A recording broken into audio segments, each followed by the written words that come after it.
You received a call from an inmate at the Department of Corrections. This call will be recorded and monitored. If you wish to block any future calls of this nature, dial 7 now. To accept this call, press 5 now. To decline this call, hang up. Well, hello there, K-Dog. What's up? Oh my goodness, shut the front door. No, I have been fighting this for a long time. You guys work your butt in there. You're trying really hard to get redemption. You're trying really hard to improve your life and to make a difference in the world, just like anybody else in the United States. And they keep pushing you down just because of this crime that you committed and were convicted and sentenced for. You're serving your time. You shouldn't be punished even further than that.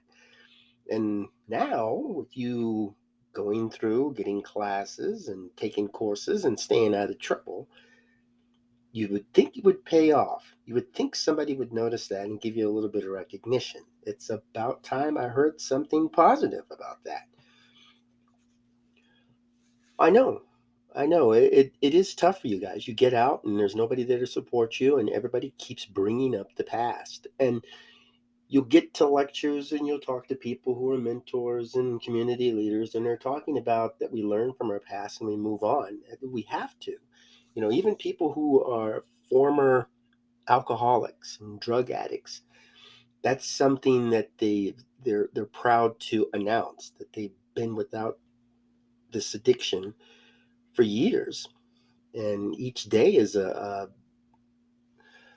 victory for these folks. And I have nothing against that. I really enjoy praising people that have overcome these great obstacles. And I'm the last person on this planet that's going to watch a person walk out of prison and then keep yelling about the crime that was committed. Right, yeah. There are people living next door and in our neighborhoods that are committing crimes. And these are the folks we need to watch out for. Those are the folks that we need to get away from the community, and not the folks that's already locked up. It's like a bird in a cage is worth two in the bush, or something. Yeah, I tell you, yeah, that's a sore spot for me. But there's a lot of things that the prison system does. But this is a step in the right direction. This is really good. And I know there's a lot of areas in the United States where they want to get funding to improve prisons or build more prisons. We should be working on ways to cut them back. I know they're talking about saving the environment, electric vehicles and recycling and opening up more farmland. And but why isn't investing in people something that folks want to do to improve education, improve health, improve mental wellness? The United States isn't big in violent crimes because we have more money and more weapons. We're big because there's a lot at stake in our lives. There's high cost of living, the stigma of keeping up with the Joneses, and just making ends meet. We have a fantastic medical system over here, and we should really be proud of that, but we're not promoting individual health. I'm You glad have we have 60 a seconds remaining. I'm glad we have a suicide hotline that people can call from anywhere and get some assistance, and that's fantastic. But we really shouldn't need to get a lot of suicide calls. People should be able to cope with things, and we're just not working with that. But you guys have those tools, and I'm glad you're taking advantage of it. Hopefully, this is going to work out for you. So I'm really happy, and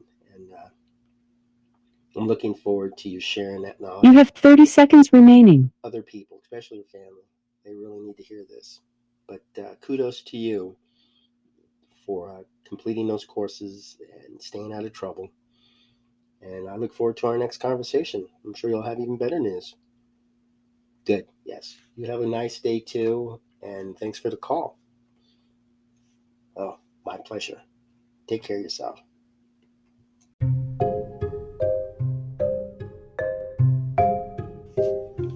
Hello. Welcome to AQS Inmate Call. I'm your host, Joel Wilborn.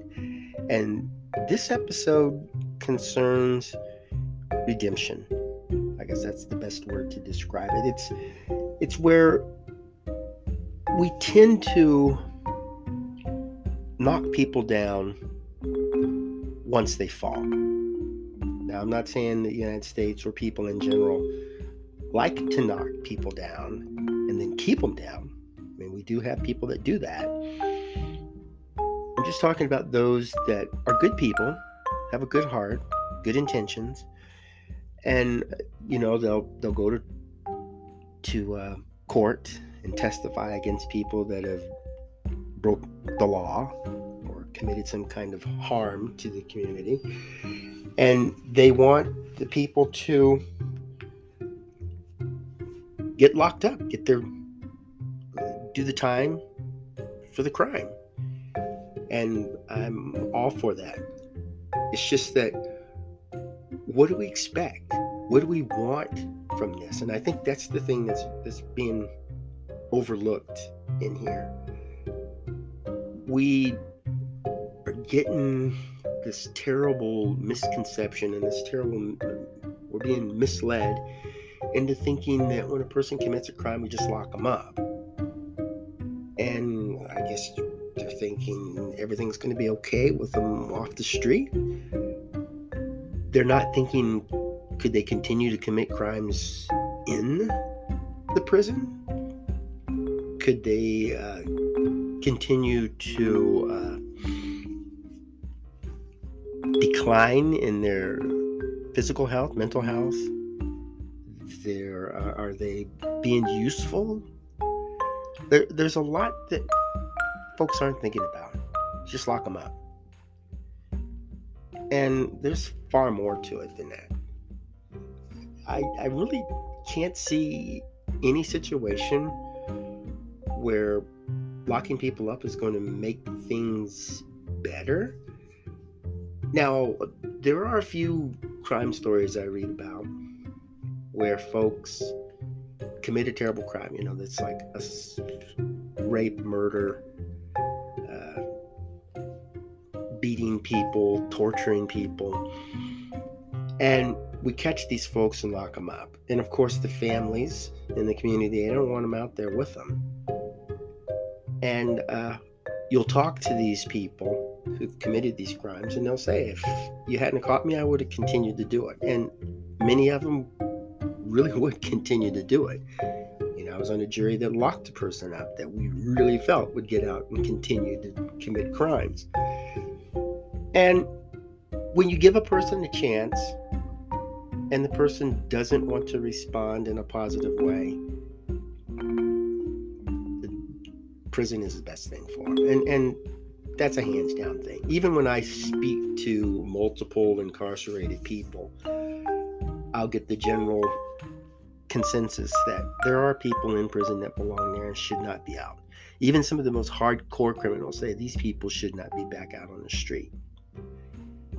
And if we were to concentrate on that, the people that we've reached out to and tried to help and they're just not responding, they just don't care, they don't want to be reformed or rehabilitated, or they don't want to return to society, maybe they're happy in there, or maybe they just know that their mind is just not set to intermingle with everybody else out there. And if we were to concentrate on people like that and locking them up, we wouldn't need half as many prisons as we have now. We could probably have 2 prisons per state, one for the women and one for the men. And that's 100 prisons. And state and federal people could go there. I really don't think we would need that many prisons, and we wouldn't need to hire so many people. I received a few calls from the prison here in this state, and their big concern is a shortage of manpower. Like one woman told me that good people that they really enjoy working with, a lot of the guards that care about them, they're walking out. They're frustrated for pay. They're frustrated for conditions in the prison, or their working conditions, or their treatment. And they just decide, well, I guess I'll just go ahead and hang up my hat and call it a day.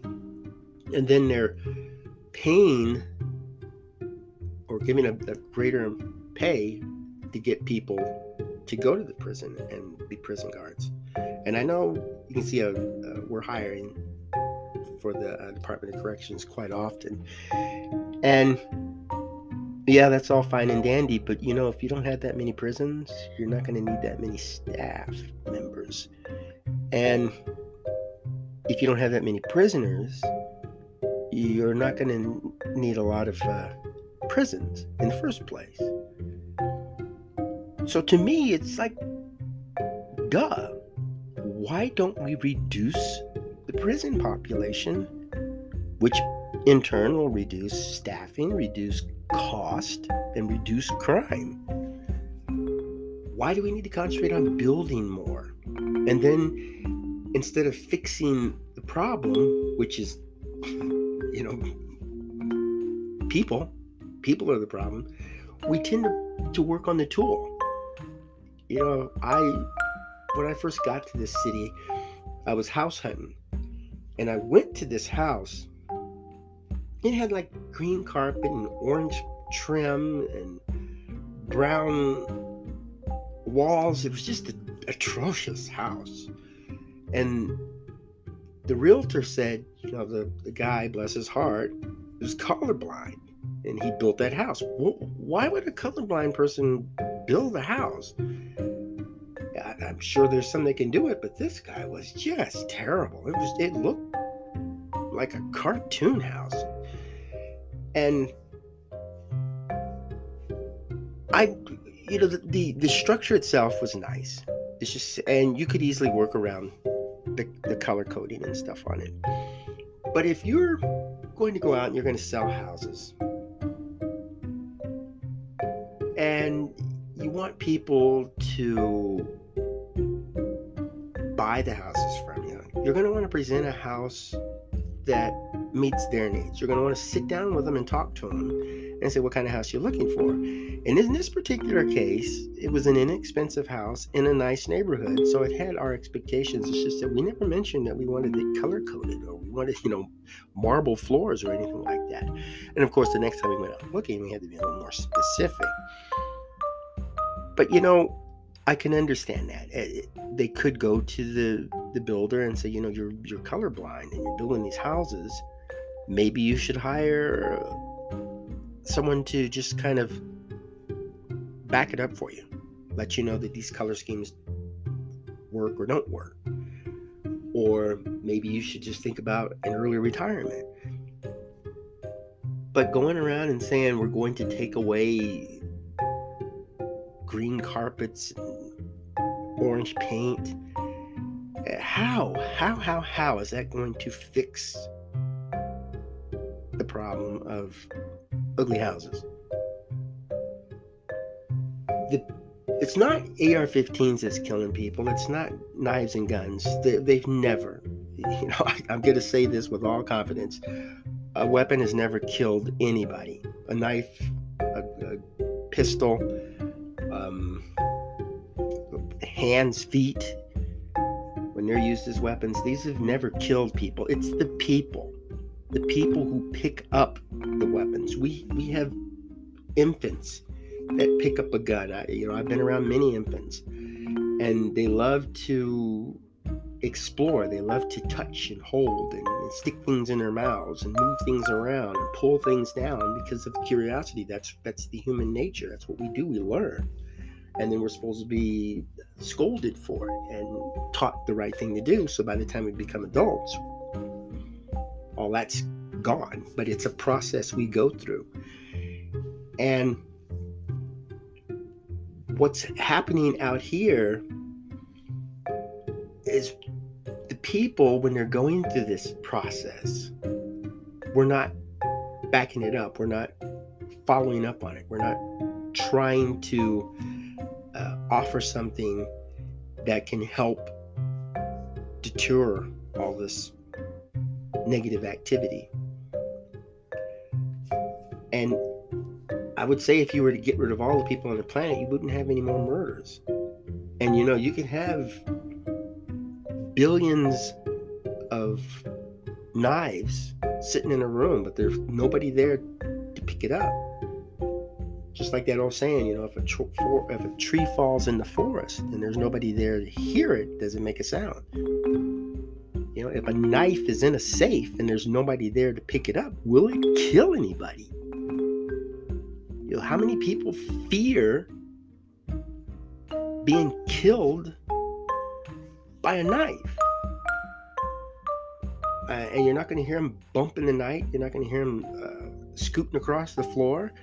And I don't even think horror flicks have pistols that jump into cars and roll down the road or something. I don't know. There might be a movie out there like that.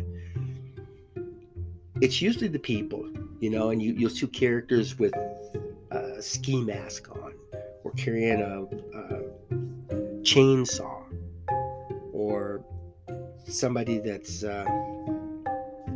got a mask across their face or hood on and wielding a sword. And I know when I did undercover work, I just looked atrocious, because I had to look like a drug dealer, drug addict, and anything drug related.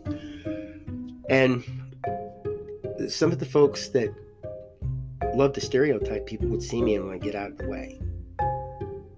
The fact that I did carry a concealed weapon, and sometimes when I'm reaching for my wallet or whatever, that weapon would pop out and people would just freak out.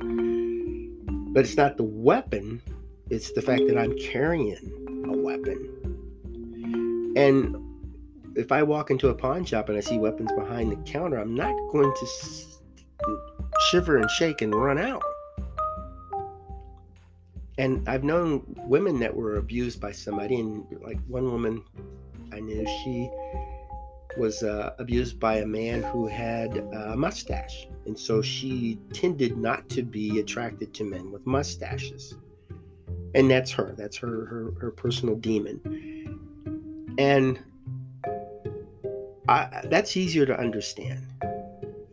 And if she had been pistol whipped or threatened with a weapon, and then she has this fear of guns, that would be easy to understand too. But locking the guns up and removing the guns from the streets isn't going to solve her issue. It isn't going to solve the issue of the people who like to use them. And I know, watching one report, a person said that weapons, firearms, I would say, is the leading cause of death among young people. Okay, so a gun will cause a young person to die, and so we have to get rid of it. A gun is like COVID, kill people. And I really have a hard time accepting that. He went on to say, well, we have more weapons here, so more likely they're going to be stolen, or people are going to forget to lock them up, and children are going to get a hold of them. Yeah. But is that what we need to be concentrating on? Shouldn't we slap the hand of the person who did not lock up the gun, who did not go through proper training, who did not police themselves? I would say in school, we can teach sex education, and we should be able to teach self-defense, how to properly handle a weapon, what to look for, especially in grade school. I know there was another story I saw where they put a gun in a room, and it was a fake gun, and there was no way the children could harm them unless they threw it. So that a cell phone can be a weapon if you throw it. But this particular study, the woman was holding the gun, and she said, "Don't touch this gun. Leave this gun alone. It's very dangerous. Don't touch it." And she walked out the room. And one of the kids who had said, "Oh yeah, I wouldn't do that. I'm not gonna touch you," picked up the gun out of curiosity. And they're looking at him on this camera in the room, and saw that happening. And it was just to draw attention to the folks that kids, they'll listen when it's convenient to them, and they'll respond, and they'll do things when it's convenient. But then when given that choice, they're curious. They're going to want to do something. And despite your best effort, it could happen. Somebody could get shot or harmed because of that curiosity. And in many cases, it's too late. If the person picks up a gun and shoots somebody and the person dies, it's hindsight. We think back on it. But who better to talk to other folks than the person who picked up the gun and shot somebody? The interviews I do on YouTube, I ask the folks, what kind of advice would you give people? And they're not saying stop selling guns, get rid of all weapons. They're saying that the people need to watch who they're hanging around. They need to pick a mentor. They need to understand that they're not alone. They should talk to people. We have resources out there that everybody can use, and they're just not using them. I know I've run across many times where people just didn't know they were there. And that shouldn't be the case. We shouldn't be concentrating on taking people's rights away. We should be concentrating on giving people their independence, letting them know that when you run into a situation, you can get out of it. You don't need to swallow your pride and ask for somebody's help, and that's what they usually think. They can do it on their own. And if things get bad, if they run into brick walls, it's not shameful to ask for help. There's women out there that can make 6 figures, get a divorce, suddenly have an infant to take care of, and then lose their job and go to a food bank. The family eating, there's no shame in that. And yeah, you were a high-class person, you had a lot of authority, but COVID hit, divorce hit, health issues, all kinds of things could knock a person down. And we need to know where to go when that happens, who to turn to. There's churches, there's social networks, community leaders, even legislators and police officers and social workers, government officials. There's a lot to do, and we just need to keep broadcasting that, especially in the schools. Let's teach kids something they need. Parents should teach them their gender identity and their look on racism and capitalism and stuff like that. But the school should teach them the basic stuff on how to protect themselves, how to use available resources, how to ask for help, who to go to. This is okay, and especially if the parents agree. If they're concerned about it, send out a note to the parents. If you don't want your child in this class, then we won't put them in there. But there's other ways of doing it. Instead of locking people up, building more prisons and taking away everybody's rights. Because there's responsible people who use weapons, and there's irresponsible people. We need to concentrate on the irresponsible ones and why, so that the next group that comes along won't have that issue to contend with. Well, I ask that you tune into the YouTube channel by Joel Wilborn and take a look at some of those interviews. I even have a little thing on there with prison slang. So if you just want to kind of take a break and learn about some words they use in prison, that's fine. I talk to prisoners all the time, so it's nice to get that little extra input and share it. And thank you for tuning in. And please, by all means, talk about this with your family. And they shouldn't learn this from the streets, and they shouldn't learn this the hard way, like in prison. So go out and have yourself a wonderful day and make fantastic memories for tomorrow.